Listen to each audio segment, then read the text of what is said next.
these clips here for you, Dave. Field modification.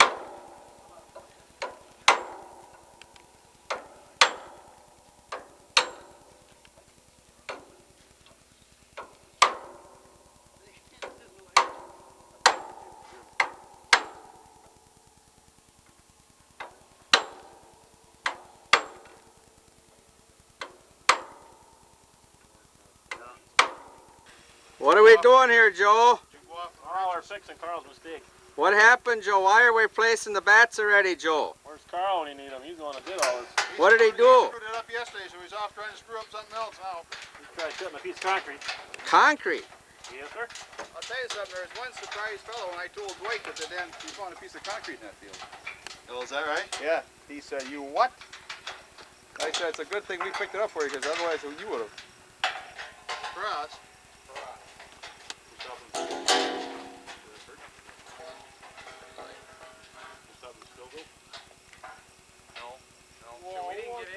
Put that in the back of your truck. You know what time we got into lacrosse last They sent one extra. We got into lacrosse at night in the back seat of my car. Okay. We got failing like crazy this afternoon. We needed this in my car. Okay.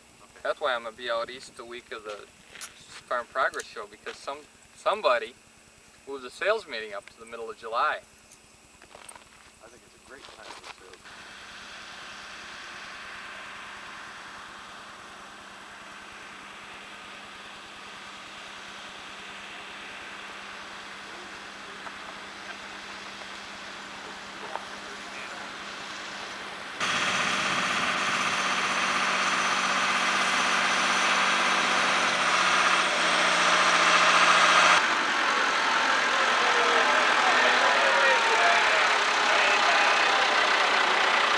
Okay, what we're going to do now is we're going to talk about each one of the machines. We'll talk this morning about the 2170 mower conditioner. We'll talk about the swing frame mower conditioner, and then we're going to show you the new disc mower conditioner. And what we're going to do is we'll talk about each individual machine. We will then, with the 9-foot machine, we'll go across the street. We'll make one pass so you can see how the machine operates. We'll make some adjustments. We'll make another pass to show you the differences. We'll then bring the swing frame in. We'll operate the swing frame over here, and we'll operate the disc mower conditioner over there. So we're going to ask you to get off the wagons when we get finished. Go over and take a look at the... Okay, if not, what we're going to do now is let's just get off the wagons. Carl is going to operate the machine. We're going to go over across the street. We're going to make one pass with the... one locking bolt that goes through this system. You can take a look at it after a while. There's one locking bolt that holds the yoke in place. Then we have an adjustable bolt that we can move back and forth. When you want to increase the guard angle, you extend the bolt, you rotate the head forward. When you want to reduce the guard angle, you tighten up the bolt to bring it back. And Joe raised it. So if you're making a demonstration, what the hell would you think? What would you think about a machine that did a job like this when the guy that you're demonstrating against has his machine set right and he's doing a job like this? And it doesn't take a whole lot of time to make the adjustment. And so the point being is that there is a very, very critical thing. One thing is the guard angle. So let's make doggone sure we get those guard angles adjusted properly. I would say that the probably two most critical things are guard angle and reel speed. You know, we always get all paranoid about this conditioning thing. The conditioning rollers are going to condition the crop. But let's be more concerned about the guard angles, let's be more concerned about reel speed and some of these other adjustments, and let's go out and make the demonstrations that we know a machine can make. If you take a look over here, this is how we can make a full swath for those guys that want to make a full swath. It takes just a second to drop that fluffer bar down, make a full swath so you can go out and lay it out in a full swath. Okay? Any questions on it? Yes, George? Did you start out with it in the factory position? No, no. We already set it down. We wanted to show the extreme. As I said, the factory position is the middle of the road. The factory position is just about in the middle. And that's, you know, that's kind of the, that's the vanilla. What you want to do is you want to adjust it for whatever condition you may be working in. If you're going to be working in fields like this, I would set that thing all the way down. The market in Wisconsin and in northern Illinois for swing frame mower conditioners, those machines over 10 foot in width is about 638 units last year. It's about 33% of the total sickle bar mower conditioner business. So there's a lot of business to be had, and you're talking about machines that are selling from $14,000 to $16,000 to $14,000 to $17,000. So there's a fair amount of volume being generated by the sale of the swing frame mower conditioner. Most all swing frame mower conditioners are the same in design and principle.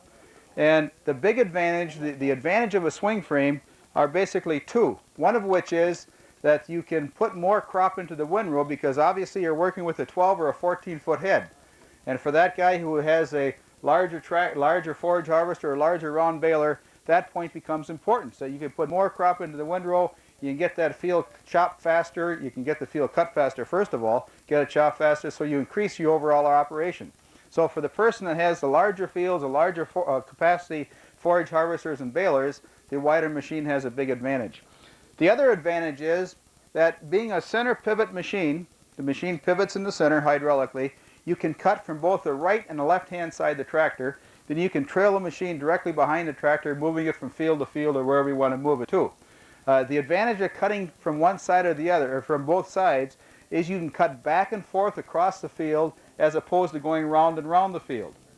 And that becomes a big advantage, especially if you have your larger fields, because you come on the end of the field, you swing the header from the left to the right-hand side, and you go right back down the same side of that field. You can cut a field faster that way than you can cut it round and round. So it gives that farmer customer of yours the opportunity to cut the field the fastest way possible. You know, there's some irregular fields you may be better off going round and round. If you can go back and forth, if that's better, you have that opportunity. So basically, what you're doing is you're increasing your overall capacity, you're getting more crop on the ground faster, which is going to enable you to make a higher quality material. Now, there's a number of features that we have on our mower conditioner that are similar to most all machines. One of which is a drive mechanism. It's a hydraulic drive. We have a pump that operates on it, that attaches to the power takeoff of the tractor, and that pump operates the orbit motor back here, which operates the entire machine. And so your power takeoff of your tractor actually propels the mower conditioner through the hydraulic drive. And the hydraulic drive, of course, reduces the parts and again reduces the overall maintenance. That's pretty standard in all machines. There's a couple of things though. You know, there's a lot of similarity between this and the 9-foot machine, so we're not going to go through all those features again. But there's a couple things we want to talk about. One of which is the design of the material moving into the conditioning rolls. This is a 12-foot machine. We also have a 14-foot machine. On all swing frame mower conditioners, no matter what color they may be, they have 9-foot conditioning rolls. There's no larger than 9-foot conditioning rolls.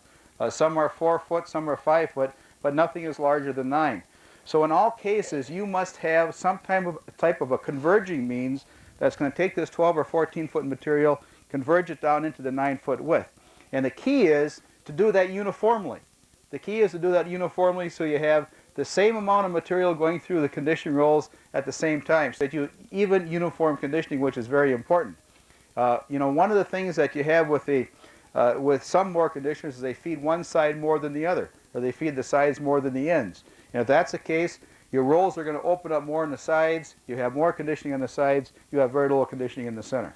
So that becomes important. We use a large diameter fixed auger to move the material into the center, into the conditioning rolls. And the way this works, is the crop is cut, the reel moves it up to in front of this auger, and it holds that crop in front of the auger, and the outside flighting, the flighting of the auger, then moves it toward the center. It moves it toward the center until we come to the opening of the conditioning rolls. At that point, it starts to flow under the conditioning, under the auger, and into the rolls. We want to feed the crop into those conditioning rolls butt first. We want to go butt first, so we actually pull that alfalfa stem from the butt into the conditioning rolls so we don't tear off the leaves. I'm sure that every one of you people's wives had you take a Christmas tree into the house. Now you don't grab the damn Christmas tree by the top and drag it through the door, because you know what's going to happen. Well, Larry, you might, but most people don't. What you do is you grab by the butt, because then it flows right through that door very easily. That's the same thing you want to do here in the conditioning rolls, is you want to have that crop move butt first into the conditioning rolls and on into the windrow forming chamber.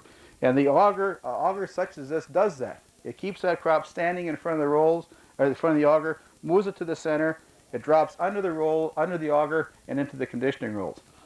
A stationary, large diameter auger. Now, there's two different types of systems that can be used. One of which is a floating auger. An auger like this that floats up and down. And that carries the crop under the auger and into the conditioning rolls. it actually carries it into the inside of the auger. The problem you have there is that if this happens, you tend to rope the crop. The crop tends to stay together, and as soon as it gets into the conditioning rolls, it wants to carry that whole rope into it. So what happens is, first of all, you're roping the crop, and secondly, you wind up feeding the edges of the roll more than the center. And so you have a problem. It doesn't work out as well. It takes more power, it has more leaf loss, and you feed the outside edges of the roll. The other type is the overshot auger. Case International, Heston, John Deere with a double auger has an overshot auger. An overshot auger in principle is the same as this auger right here, because what it does, it carries the crop across the edge of the flighting, moves it over to the center. The difference is, though, is that if you have the crop that's going in head first, if it gets across there, it goes in the conditioning rolls head first. On this type of system, we stand the crop up in front of the auger, and as it gets to the opening rolls, it drops under the auger, butt first, and into the roll. So we ensure the fact that it does go in through butts first. But there's a lot of similarity between the converging of the crop in an auger like this as well as the overshot type auger. So, you know, there's more similarity there than there is between this and the floating auger, so that becomes important. We have the baffles in the center to feed whatever material goes through that goes into the center to make sure it goes into the rolls. But the thing that we're going to do here today, when we cut over in this end of the field, is we're going to make a narrow swath first of all, and then we're going to drop that swath down to make a full width swath. And the thing that you're going to notice on that full width swath is that the fact it's very uniform. And the reason it's uniform is because we're feeding those rolls uniform. You know, the material comes out of those rolls the same way that it lays down on the ground. And that's the level that it comes out. So you're going to see that it's uniform all the way across, which gives us a very uniform swath that's going to dry faster. So that's important to see. Okay. Another important factor we have on the swing frame mower conditioner is our sickle drive. You know, again, going back to we talked about the problems that are involved with the wobble box drive, where you drive the sickle with a belt. On our swing frame mower conditioner, we have a sway bar design right here. This is a sway bar that operates our sickle, and because of the fact that we have a lot of leverage, we have a pivot, we have a drive here, we have a pivot point down here, and we drive the sickle head right down here. This system gives us a lot of leverage, a lot of power at that sickle head. And because of this fact, we can very easily get by on a 14-foot machine with a single sickle. You know, most of your 14-foot mower conditioners driven by wobble boxes have to use two sickles because they can't transmit the power to run one sickle back and forth over 14 feet. When you add that second sickle drive, you're just doubling your parts. You would just increase your parts by 50%, or by 100% I should say. And this again gives you more costly repair, it's more costly maintenance. But with this type of design where we drive it with a pitman and a sway bar down to our sickle head, again very, very simple drive, we can maintain those 1,500 strokes per minute, which is going to allow us to continue to cut at the same rate no matter what your conditions might be, and therefore you're going to wind up increasing your overall capacity. So that's very, very important.